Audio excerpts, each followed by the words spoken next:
G'day legends, I hope that you're having a fantastic day. Now, for the last few weeks, last few months, we've heard more and more, mainly from French President Macron, about the deployment of NATO troops to Ukraine, but specifically in a training role. And to us, this just didn't really make sense. Like, why would you deploy troops to train in a country that is at war when Europe is very small and one bus ride over a day can go from Kiev into the safety of Europe, where there's better training facilities, it's a better environment to train in, there's no chance of missile strikes, and you don't have to take cover every half an hour when an air raid siren goes off. And of course, there's no threat to NATO personnel being targeted. And we originally thought, well, is this a testing of the water, sort of dipping your toe in for a further NATO deployment and to alleviate some of the manpower shortage pressures that Ukraine has to eventually backfill the third line with NATO troops? As we know, Ukraine is going to have to undertake a massive mobilization. And Oz emailed something across, and it's like the stars have aligned. And I just really want to share this with you. And we're going to go over the manpower, the mobilization, and issues that are happening, and to back up what is saying in this. So, I don't know how well you can see this on the screen, but also give you my 2 cents on the French training Ukrainian soldiers. I believe the Europeans are afraid that if those soldiers are to go to Europe, they can seek political asylum. They can say the Ukrainian army press gag them, even though they are conscientious objectives. European Union countries don't have any mechanism to prevent this. Considering that the soldiers who are eager to fight are already conscripted, the new batch of soldiers would be those who are not that willing to fight. And I think you can see where we're going with this. Ukraine they need a huge, unpopular mobilization. And we've seen many men trying to escape out of Ukraine, and Ukraine increasing its security on its own border with other countries. As we know, men 18 to 60 cannot leave. And we know from articles, and we'll look over all this, that many men are hiding in cities not to be conscripted. Now, the main complaints that we see, and I share on here, is that there's no rotation laws or demobilization laws put in place yet, with many saying that the only way then off the front is either 200 or 300, so killed or wounded. And with others saying without presidential elections, they feel as if they don't have a say and there's no way around this other than hiding or escaping. And he brings up a good point in this, saying the men who have already wanted to volunteer to fight, they already have. And this, of course, is leading to the manpower shortages and therefore leading to Ukraine having to then conscript people. So let's look over this further and a few claims that we made and to sort of back up the thinking then here. So first off the bat, we know that Germany has said this: Ukraine's problems with mobilizing soldiers to fend off the Russian invasion will have no practical consequence for Ukrainians living in Germany.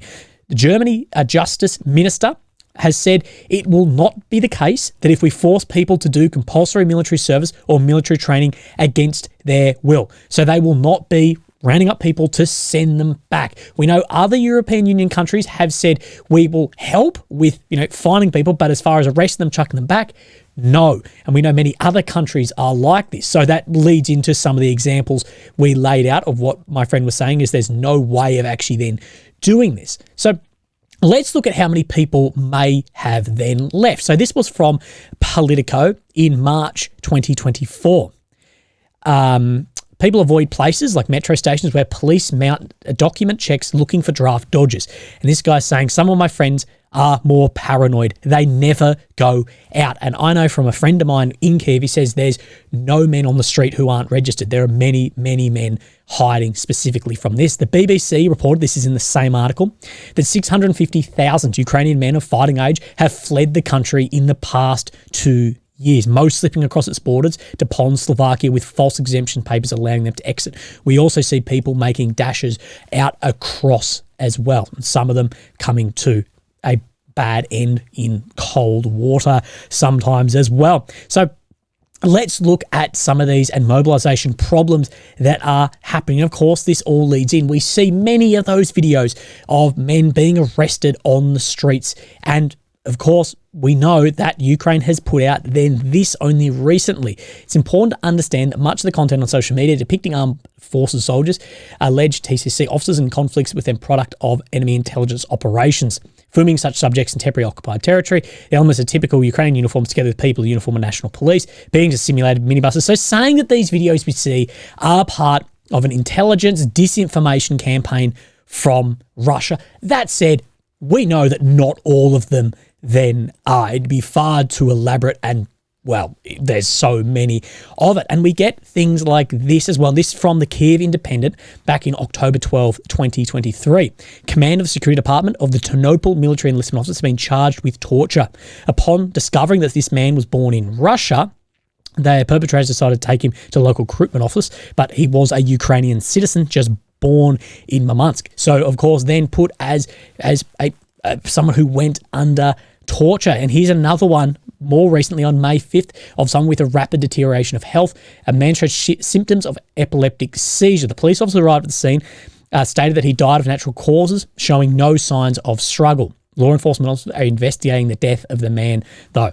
There have been multiple cases, suspected abuses committed by enlistment officials towards civilians and conscripts since Ukraine started the large-scale mobilization. Now, this is actually the guy back in Ternopil again, was found to be epileptic, but with bruises all over his body. But either way, on, say, this top one we look at here, whether it was a seizure or not, this all feeds into that people are not wanting to conscript. They see this and go, I'm not doing that. And Ukraine has a huge problem with this. And just like my friend said, could the French idea of training within Ukraine be to stop then these guys going and then looking for political asylum or fleeing then once they're in Europe, to do it inside of Ukraine? And that makes sense. And I think if we apply like Occam's razor theory to this, I think that then lines up. And I've said this, France are the ones pushing this mainly. And I've said, well, it seems that it's a weird escalation for France. Like France wanting to deploy soldiers. And I'm like, well, France, you could train Ukrainians on your Rafale. You could send Leclerc tanks. You've got plenty of other ways of sending in more support before this. That seems like a high up. And I think it's probably been looked at. Ukraine's going to have to mobilize 500,000 guys. And a lot of this is not going to be very popular. People may choose to flee or hide.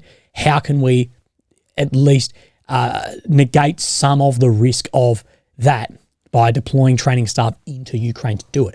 Because as far as training quality, it doesn't make sense. This actually then makes sense. So, quicker video, but I just hope we touched on the points and see what it may actually be. But let me know. I'm happy to be completely wrong like anything. But I haven't seen anything that makes sense until I saw what then my friend then emailed across to me. Either way, I hope that you have a fantastic day and look after yourself. I'll speak to you soon. Thank you. Bye-bye.